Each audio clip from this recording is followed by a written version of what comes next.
The Nightly Visitor. After her grandfather passed away, Emma thought she would finally find peace, but instead, her nightmares intensified. Every night, she found herself back in his old house, a place that once felt warm and safe but now seemed ominous.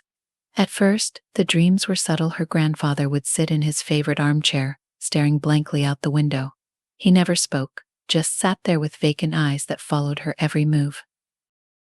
As the nights went on, the dreams grew darker. The house became more claustrophobic, the air thick with a foul smell of rot. Her grandfather's presence grew stronger, his figure emerging from the shadows, always closer, his whispers more insistent.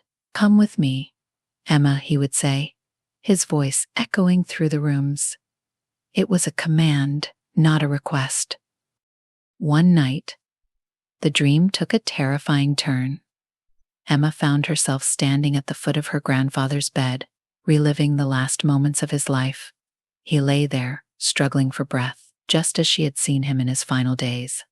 But when he opened his eyes, something was different. They were no longer the eyes of the gentle man she loved. They were cold, filled with rage and accusation.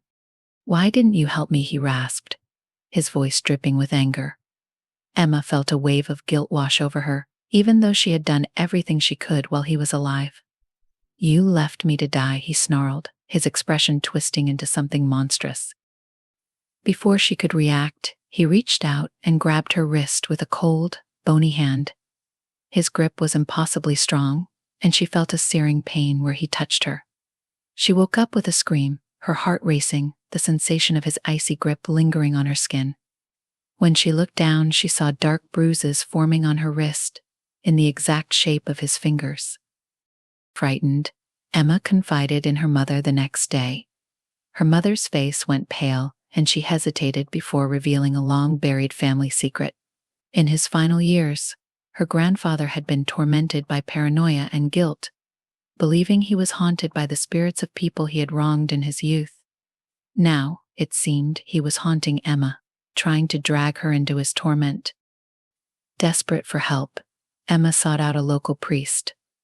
He blessed the house and gave her a crucifix, urging her to confront her grandfather in the dream, to tell him to move on. That night, armed with the crucifix, Emma entered the dream with a sense of purpose. She found herself in a dark hallway, her grandfather waiting at the other end. His form was twisted, his eyes burning with an unnatural fire. He took a step toward her, his presence suffocating. "Why didn't you save me?" he growled, his voice reverberating through the walls. Emma's hands trembled as she held up the crucifix.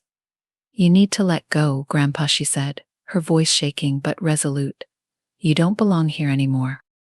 He recoiled, his face contorting with anger and pain. The darkness around him seemed to waver, his figure flickering like a dying flame.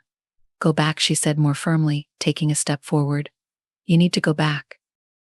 With a final, anguished scream, her grandfather's figure dissolved into the shadows, leaving Emma alone in the hallway. She woke up gasping for breath, the room around her cold and silent. When she looked at her wrist, the bruises were fading, and for the first time in months, she felt a strange sense of peace. The dreams stopped after that night, and the heavy atmosphere in her home lifted. But every now and then, in the quiet of the night, Emma found herself listening for that whisper, dreading that one day her grandfather might return, pulling her back into the darkness with him.